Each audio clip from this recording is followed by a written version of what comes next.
جب تمہارے پروردگار نے فرشتوں سے کہا کہ میں مٹی سے انسان بنانے والا ہوں، جب میں اس کو درست کر لوں اور اس میں اپنی روح پھونک دوں تو اس کے آگے سجدے میں گر پڑنا، سو تمام فرشتوں نے سجدہ کیا مگر ابلیس کہ وہ اکڑ بیٹھا اور کافروں میں ہو گیا۔ اللہ نے فرمایا کہ اے ابلیس، جس شخص کو میں نے اپنے ہاتھوں سے بنایا اس کے آگے سجدہ کرنے سے تجھے کس چیز نے منع کیا؟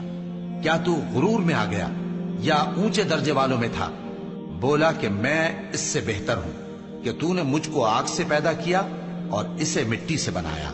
فرمایا بس یہاں سے نکل جا، تو مردود ہے اور تجھ پر قیامت کے دن تک میری لعنت پڑتی رہے گی۔